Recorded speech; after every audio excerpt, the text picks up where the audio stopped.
Brittany and James were just kind of secretly hoping that whatever weirdness was happening in their house would just magically stop once they returned. They knew that was not going to be the case. A family of 4 moved into a new house in a quiet suburb in Hawaii. They loved it until they discovered the dark secret their house held. The family of 4 packed up all of their things and left the mainland of the United States, and they landed in Honolulu, which is the capital of Hawaii. Brittany, she had to go into the garage to get something. What she saw all over the garage made no sense to her. It looked like someone had intentionally kind of sifted through the boxes and taken out random objects and put them into strange piles that didn't make any sense. The objects were not alike. And so Brittany immediately just turns around and she leaves the garage. She goes to the other side of the house and she gets her husband. She brings James back and he looks inside. James was just being very dismissive of this whole garage incident and not taking seriously the fact that Brittany was really spooked by this. About a week after the garage incident, Brittany was home alone one morning getting ready, and as she's applying the makeup, she suddenly hears the front door downstairs slam shut. She almost pokes her eye out with her eyeliner. She's so startled by the sound of it, and she immediately pauses her YouTube video and she calls out for James and her sons, believing they must be home and somebody slammed the door. But when she calls out, she gets no response. She's also thinking about the garage incident, which really never left her. And so she stands up and she begins walking towards the open door that led out into the hallway. And she gets to the foot of the stairs. She kind of scans around her. She doesn't see anyone. And then she walks to the front door. She flings it open, expecting, hoping to see James's car in the driveway or just see some indication that her husband or her sons had been there or were there. But when she opened that door, James's car was not there. There was no sign of anybody in the area. It was just her. And so with her heart racing, she shut the door. She locked it, and then she walked all around the first floor, checking every window, checking every door, making sure everything was locked. She went upstairs. She did the same thing, checking every room, every closet. There was no one in the house with her. She was sure of it. And then that evening, she would come back home, and her husband and her sons would be there. And at some point, she would bring up the slamming door to her husband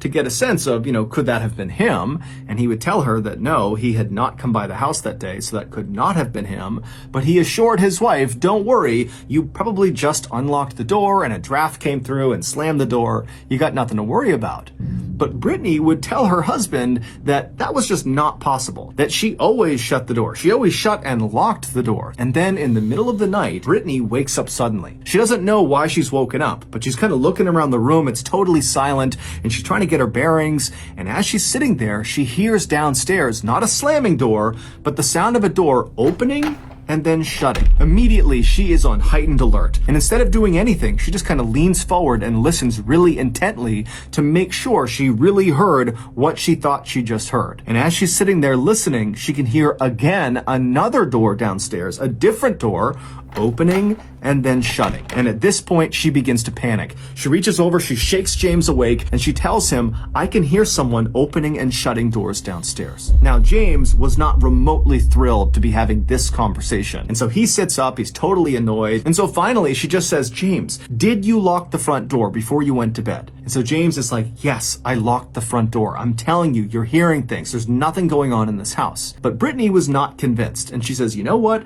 You can think nothing's going on, but I'm going downstairs to make sure no one is in this house. And so very slowly, she began walking down the second floor hallway until she reached the top of the stairs. And when she got to the bottom of the stairs, she saw right away the front door was unlocked. And so then Brittany's thinking, okay, my sons must have gotten out of bed and they must have unlocked the door. That's what I'm hearing. I'm hearing these doors opening and shutting because my sons are down here somewhere and they're the ones causing all this noise. And then when she went upstairs again and went into her boys' room, she found both of them were fast asleep in their beds. And when she shook them awake, they showed no sign of having been awake recently. And she tells James, the front door was unlocked and our sons were fast asleep. It couldn't have been them. But James continues to be very dismissive, telling his wife, you are totally overreacting, you're being paranoid, you're just hearing the sound of those doors because you're scared. And as he's saying this, their back sliding door downstairs that led to their backyard suddenly slammed open and then slammed shut. And as soon as this happened, James, who had been so dismissive and totally skeptical, he instantly changed. And he looked at his wife and he said, you stay right here. figure. And he jumped out of his bed and he ran out of the bedroom. A few minutes later, he would come back into the master bedroom and he would tell his wife that, yeah, the back door, it was unlocked, but it was shut. I'm sure you just forgot to lock it, and the same draft that is opening and shutting doors, probably opened and shut the back door too. So we got nothing to worry about. But something strange would happen to just James without Brittany around, and that would be the first time that he would get really spooked. It was a couple of weeks after the nighttime door slamming incident, and James, he was alone at his house. It's the middle of the day, and he decided he would just play the piano. And so he moved to his piano in the living room, which is on the first floor. He sat down and he began playing. And then after a little while, he started to feel like he was being watched. And it got to the point where it was so uncomfortable, he had to stop playing and actually look around and make sure he really was alone. And when he did that, he noticed out the window to his right, which led into the side yard, that there was clearly a figure standing in the window outside looking in with its arms down. But there was a curtain over the window, and so all he could see was this shadow figure standing at the window. And so James is immediately startled, and as soon as he reacted to this figure, the figure suddenly starts moving towards the back of the house. And so James, he gets up and he rushes over to another window that looked into the backyard, and he looks outside and there's no one there. And then he goes back to the window he originally saw the figure in. He opens it up. There's no one there. However, it would be the blanket incident that would finally push James to go from being dismissive and skeptical to admitting to his wife, we got a problem. It was not long after James spotted that dark figure outside of the window when he and his wife and his two kids decided they would head out to a movie theater to catch a movie. And so as they're getting ready to go, Brittany would say that she wanted to bring along a particular blanket that the whole family loved to use when they were sitting on the couch. She was going to bring that blanket with her to the movie theater to kind of cuddle up under for the movie. And so she would make her way into the living room and she would see the blanket was missing. It was not on the couch where it normally was. And so she would ask her husband and her sons if they had any idea where it was, and they would say, no, we haven't touched it. And so finally they just left without the blanket.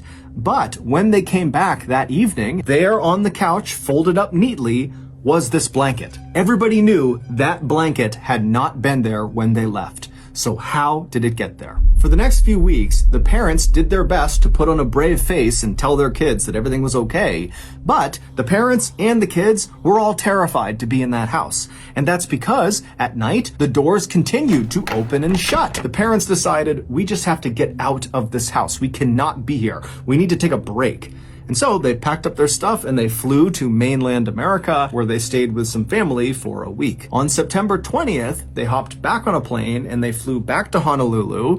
And as they're driving from the airport to their house, Brittany and James were just kind of secretly hoping that, whatever weirdness was happening in their house would just magically stop once they returned. But as soon as James turned onto their street and they could see their house, they knew that was not going to be the case. Because as they began driving up their road, they could see James's very nice road bike was laying on their driveway. And so Brittany, she turned to her husband, and even though she knew the answer, she said, James, were you riding your bike before we left? And James, who doesn't even look at his wife, just shakes his head. No, he wasn't. And after James parks the car, he hits the garage door opener button. And so as James is sitting in the driver's seat, Brittany's right next to him, the kids are in back, they're watching as this door is raising right in front of them. And as soon as they can see into the garage, they see everything in their garage has just been completely trashed. Things are not just dumped out, but things have been ripped apart and shredded as if a wild animal had been let loose inside of the garage. James immediately said to his wife, we've been robbed.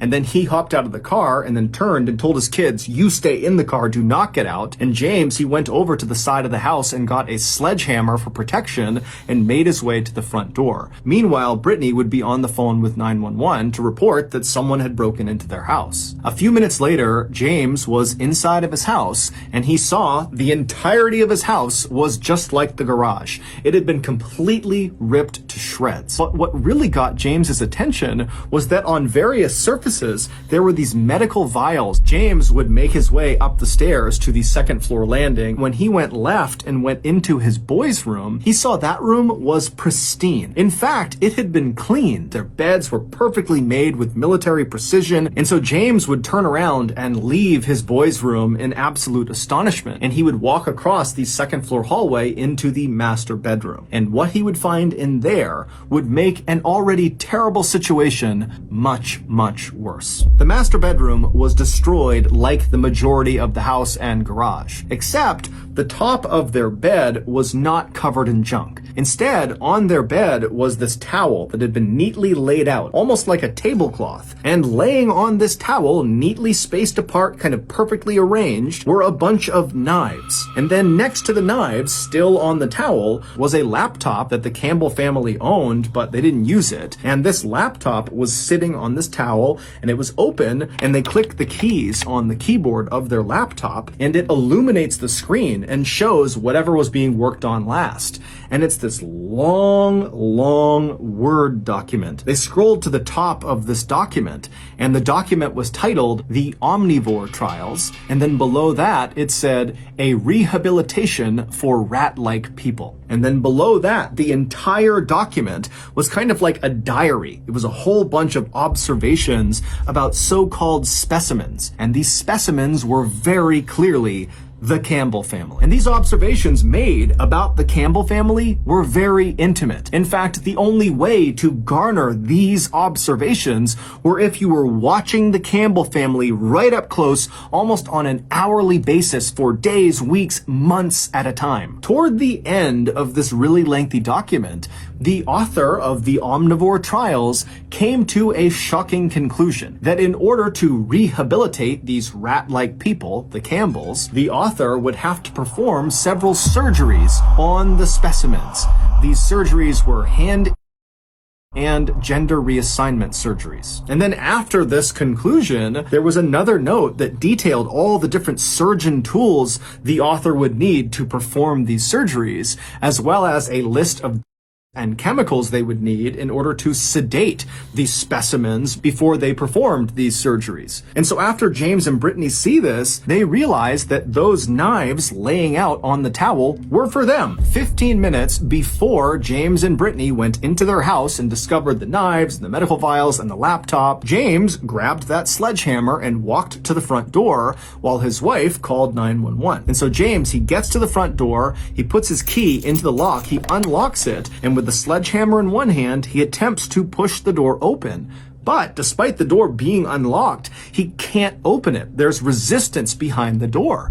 And so James kind of gets down and he presses as hard as he can into the door with his shoulder until finally it opens up just a crack and James can see into the house. And so James, as he's pressing the door barely open, he's staring into this crack, trying to make out what's going on inside of his house. And then suddenly a set of eyes meet his from behind the door. And before James can do anything, this man that is standing inside of his house says to James, "This is not your house," and then proceeds to push the door shut on James. James, in an adrenaline-fueled fury, smashed the door open, grabbed this guy, and yanked him out of the house and threw him onto the front yard. The intruder, this guy, whose name was Ezekiel Zayas, he was a 23-year-old young man, he would just stand on the Campbell's property, staring directly at James, unblinking. And then, a couple of minutes later, the police would show up, and Ezekiel would not put up any fight. He would be arrested, and he would be taken away. It would turn out months earlier, Ezekiel had apparently found a way to sneak in and out of the Campbell's property. And so around the time they had moved in, Ezekiel was living there as well. He was mostly living in the crawl space above the second floor bathroom. And then whenever he was able to, Ezekiel would climb down out of this crawl space and he would go and observe the Campbells. And this was not just at night. Based on some of the observations inside of Ezekiel's Omnivore Trials document, clearly he was watching the family in the middle of the day too. Also, based on these observations in this document, it was pretty clear that Ezekiel was getting ready to actually carry out these surgeries on the Campbell family, meaning the Campbells' decision to go on vacation when they did could very well have saved their lives. Just know that I really appreciate your support, and until next time, that's going to do it. See ya.